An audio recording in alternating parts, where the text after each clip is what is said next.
there, mga ka-Team Robato! Meron tayong bagong lalafang yan. Pulang-pula ko. Kasing pula ng hasang ko mamaya. Pagkalafang natin. Ang babanatan natin ngayon, paborito ko, paborito mo, paborito nating lahat. Lalong-lalo na, ang mga manggagawang Pinoy. Saan mang dako ng mundo. May nagpadala sa atin ng grocery kahapon. Si Melanie Manlapig from Aichi Prefecture. Isang box ng pagkaing Pinoy. Diba? Sa tunog pa lang, nakakapaglaway na. Ano-ano mga ito? Well, panoorin natin ito.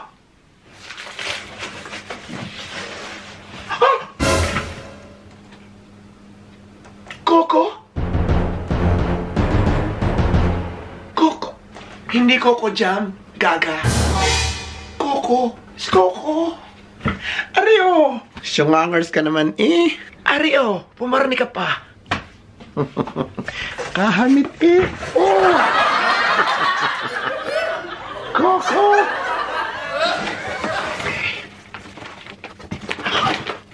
Dalawa pala. Cheese it. Cheese it. Nova. Paborito ko siya. Pero yung plain, kasi nilalagyan ko siya sa Pilipinas ng cheese whiz. Sila yung perfect match for me. Tingnan natin to. Meron pa siyang isang style. Ayan siya. Your quick snack in a snap. Next is... Tadang! 4 na Canton Beauties. This is chili mansi flavor. Isa is calamansi flavor. Marami tayong pang-ulam. Tadang! Saba mackerel. Ito, favorite ko to. Ang sarap-sarap ng sabaw nito. But this one, I have yet to try. Hindi familiar sa akin tong color na to. And then... marami pa. Mite, mite. Oh. Madami pang nagtatago. Kuya Bano nectar. And meron tayong dalawa. Meron tayong Pure Foods corned beef. Carne Norte, chunky. Meron tayong mega sardines. Meron tayong mega sardines at tomato sauce. Meron tayong Ligo. Pamagkaiba ng brand. Siyempre, ito yung ating nakalakan, Ligo. Okay? Namiss kita. In fairness. And, wow, gusto ko to. Nakakapag-isip ko anong una nating babanatan. Meron ba akong lumang adobo? Niluto ko nung isang araw. Uulamin natin yun ngayon, plus, yung mapipili natin ngayon. Mula sa isang tambak ng grocery Pinoy. Narito ngayon sa kawan.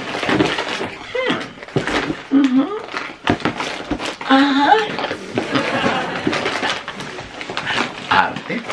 Okay. Lapang tayo ng 2 sardinas sa magkaibang brand at malalaman natin. Tama, sakto. Itinan na rin natin ngayon kung alin sa kanilang dalawa ang mas masarap. Magandang lapangan to. Nasaan na ba yun? Eto. Pasmado. 2 manghang. Kasi mahilig naman tayo sa manghang, di ba? Materno kami. Sakto na naman. So, Ligo, sardines, in tomato sauce, chili. Yun ang eksakto nakalagay dito. In tomato sauce, chili. Tapos itong mega is the number 1. Suplada.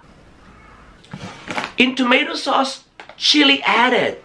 O, diba? Baka naman ang company nito. Hindi naman siguro. Okay, wag na natin pakialaman kung sino man yung facturer niya. Baratan na natin kasi gutom na ako. Let's go.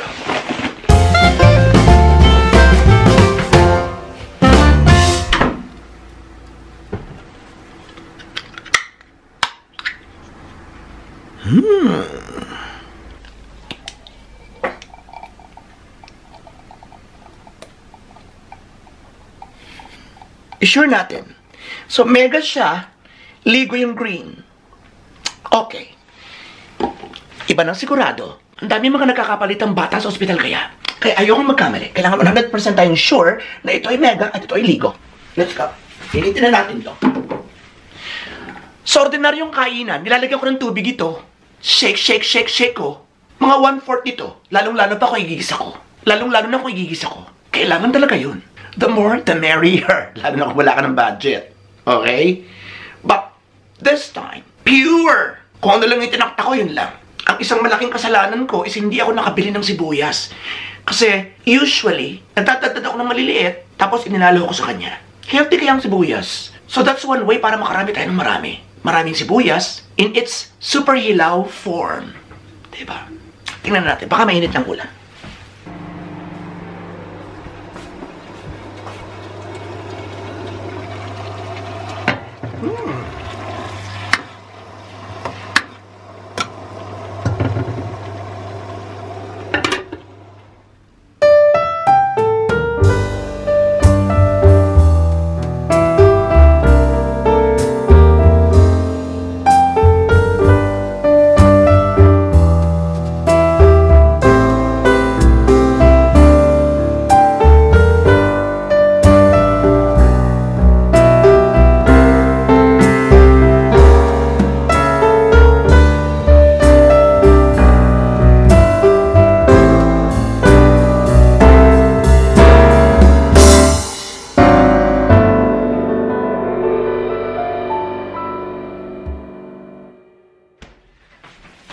Okay, mayaman tayo sa guyabano juice. Pata natin ito ng bago. Diyan ka. Yan. Mamaya ka na tatapon. Magandang tanghalian sa inyong lahat. So ito yung aking adobo na sinasabi sa inyo. Niluto ko siya using this. Pero hindi siya masarap. Don't get me wrong.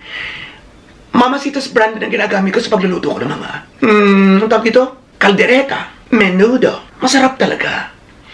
But this one, hindi ko talaga nagustuhan. Ano siya? It's so maasim. Saucy. So maasim. Oo, mas masarap yung niluluto lang natin talaga ng yung, ano lang, yung very basic, yung may bawang. Pag nag-adobo kami sibuyas, actually, sa dami ko nang napanood, hindi talaga kasama ang sibuyas sa mga sinauna pang papamaraan ng pagluluto. Pero alam niyo naman ngayon, kanya-kanya na lamang diskarte. Kung saan ka masaya, go ka. At hindi naman siya makaka-apekto masyado sa lasa ng food na gusto mong lutuin. So naglalagay ako ng sibuyas adobo.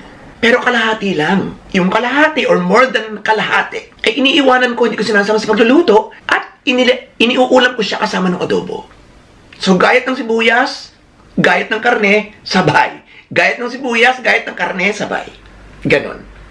Ginagawa ko siya sa adobo, sa pork steak, kahit dun sa mga niluluto kong atay-atay. Masarap siya. Okay. Mamaya ka na. Unahin natin ito. So once again, this is Lego sardines. This is mega sardines. Tingnan natin ang kanilang pagkakaiba muna. Sa unang tingin, kung sino mas delicious sa unang tingin,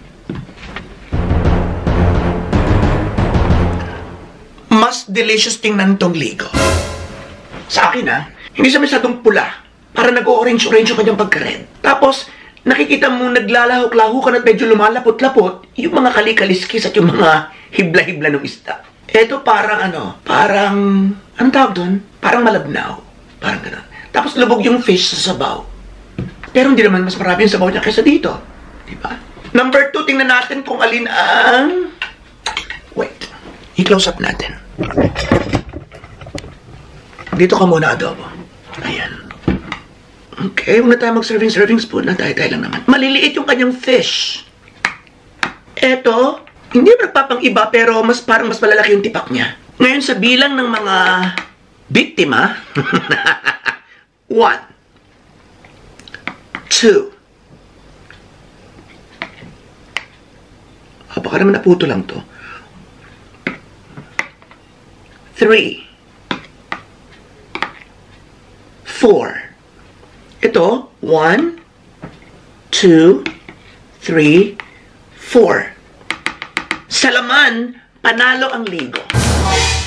So, 2 points na yon na nakakalamang ang Lego sa Mega. Now, tikman natin ang anghang na gusto ko. Kung sino nakakalamang sa puntos, sa anghang na gusto ko ha, hindi yun sa gusto nyo. Saka na kayo. Okay. Start to.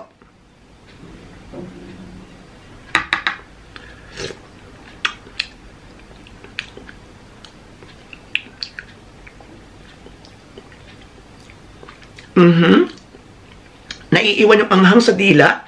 Unang sugba mo, unang tikim mo, wala. And then doon yun, nagtatagal-tagal, nag-ahang-anghang na. Yung una mo kasing, tikim, lasang-lasa mo yung tomato sauce. Eto tayo.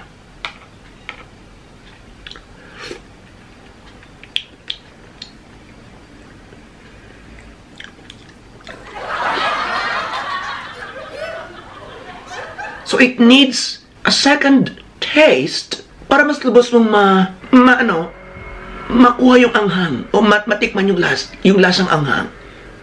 Tama ba yun? Walang sumasabit na anghang. Or maybe because dahil nauna siya, balik na rin natin.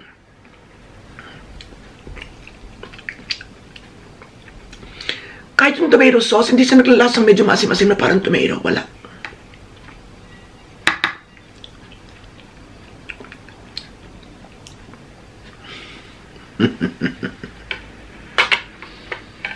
Sumurrender ka na. Panalo to. League of our life. Ito yung nakalakha natin. Ito na yung nakasanayan natin. Ito na yung superstar brand na talaga namang namamayani na sa kasaysayan ng Pinoy lafang. At hands down, the unbeatable Ligo sardines. Okay. Sa akin yan iba yung sa inyo kasi baka mas gusto niyo siya. Pero talaga siya? Yun may lasang parang, ano ba yun? Parang maanghot. Meron bang ganun? Hindi man maanghot sa amoy, pero maanghot sa lasa. Ano bang term na dapat gamitin doon? Okay. Nagugas ako ng kamay, magkakamay tayo. Okay? Siyempre, unahin natin ngayon ang adobo. Hindi siya kasarapan. Pero siyempre, luto mo, wow, liamado.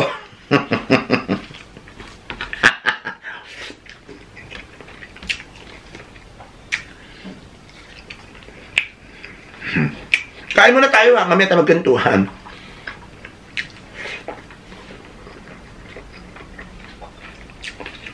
Asin. Inis. Hindi sa lasang adobo, lasa siyang isang klase ng ulam ng taga-ibang bansa. Ganun. Kung saan bansa siya, problema ko na yun. Huwag na kayong mangialam.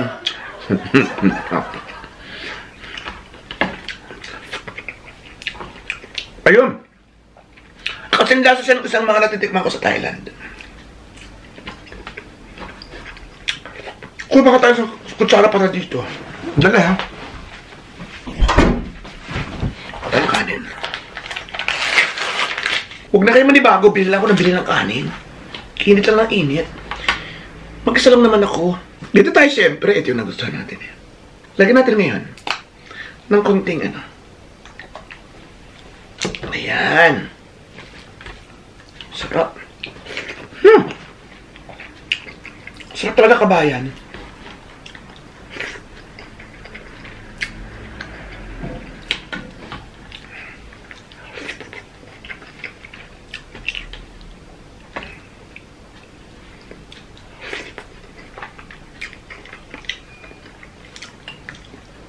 Di ba yung panghuli natin ginawa kanina comparison, yung anghang nila, kasama na rin din yung sarap, mas masarap to.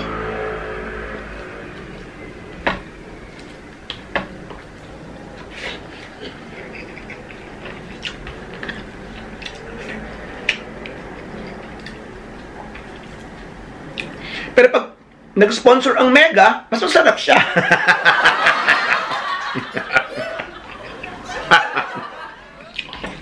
Hindi.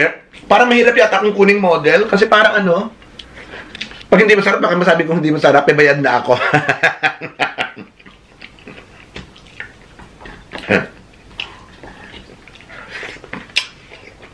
Ano na lang siguro, Sylvia. Sorry. Tayo lang naman, Christy. Tayo lang naman, Teban. Christy. Pangalan ng kapatid ko yun. Ang mga kapatid ko, Marilyn. Galing sa Marilyn Monroe. Sabi ng nanay, ng inay. Florante. Galing sa Florante at Laura. And sunod, Veronica. Galing sa Biblia. And then, sinakbal ko na eh. Maria Cristina, galing sa Maria Cristina Falls. Sunod, Angelito. Yun ang hindi ko na alam. Siguro angel, ganun. Pero hindi naman sa mukhang angel. Siya yung pinakaseryoso sa amin. Siyempre nung bata, siya makabukas ng angel talaga. Tapos ako, Robert. Galing daw kay Robert Kennedy. Or something. And then Imelda. If I'm not mistaken, kay Marcos. Kay Imelda Marcos. Oh, siya lang naman ang famous Imelda, di ba? Meron pa bang iba? Kamay na natin to. Dito tayo. Lego sardines tayo.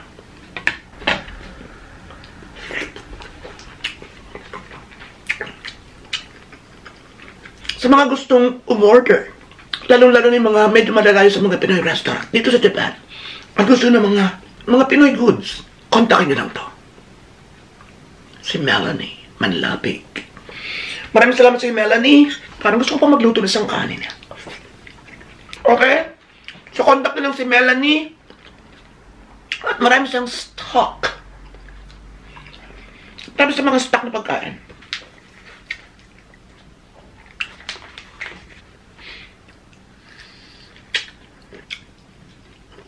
So maraming salamat sa inyong lahat. And sana ipatuloy niyo pa akong samahan sa aking, hindi lang sa paglapang, kundi sa aking bawat kembot dito sa Japan. At ang magiging kembot ko sa Pilipinas, pag uwi ko ngayong bakasyon, April, May.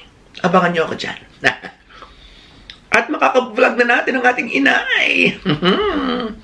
So I'm getting excited. And palagi ko naman is, kayo din. Lalo-lalo na yung mga sumusubaybay sa aming cherished and epic moments ng aking inay at ng aking buong pamilya. Maraming salamat sa inyong lahat. Bago natin makalimutan,